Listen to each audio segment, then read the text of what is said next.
Bonjour Marion Lagardère. Bonjour Marc, bonjour à tous. Vous décernez l'étoile du jour à un champion olympique qui raconte l'envers de la performance. Oui, cet envers de la performance, c'est la souffrance physique, bien sûr, les entraînements, les blessures, mais c'est surtout la souffrance mentale, psychologique, une perte totale et progressive de sens. C'est ce qu'endure le nageur britannique Adam Peaty. À 28 ans, il est considéré comme le meilleur nageur de brasse de tous les temps, détenteur des records sur 50 mètres et sur 100 mètres, 8 fois champion du monde, 3 fois champion olympique, mais à 2 mois des mondiaux de natation, il vient d'annoncer que cette année, ce serait sans lui. Il ne peut plus, il n'y arrive plus, c'est ce qu'il confie dans une longue interview au Times. Je suis dans une spirale d'autodestruction, dit-il. Je suis arrivé à un point où je ne me sens plus moi-même, où je ne suis plus heureux de nager, ni de concourir, ni de me battre, et ça ne me gêne pas de le dire, parce que je suis humain. Et il raconte sans tabou la pression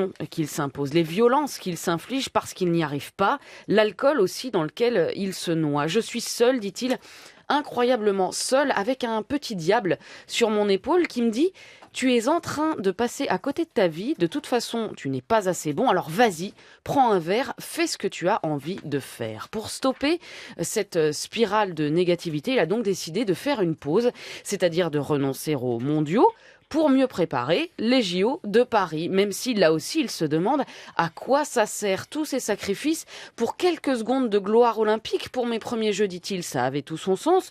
Pour mes deuxièmes, c'était déjà un peu plus rude, mais là, pour les troisièmes, je me demande pourquoi, et pour être honnête, c'est pour ça que je fais une pause, pour répondre à ce pourquoi. À bien y regarder, ça fait quand même 18 ans qu'Adam Peaty court après les centièmes. 18 ans qu'il essaye de battre ses propres records et donc qu'il se bat contre lui-même. Alors oui, d'autres nageurs avant lui sont passés par les mêmes souffrances. Michael Phelps qui s'engage aujourd'hui pour sensibiliser sur l'importance de la santé mentale dans le sport. Le français Camille Lacour aussi. Mais ce qui est intéressant, c'est que Peaty n'attend pas la retraite pour mettre le sujet sur la table. Il en parle avant que ça ne le détruise. Et c'est en cela que son témoignage est précieux, utile et pas seulement pour les nageurs. Laissez-nous prendre le temps, laissez-vous prendre le temps, laissons-nous prendre le temps, juste quelques instants, laissez-nous prendre le temps, laissez-vous prendre. Je sens que ça va prendre un petit moment avant que vous trouviez ça, Renaud Dely.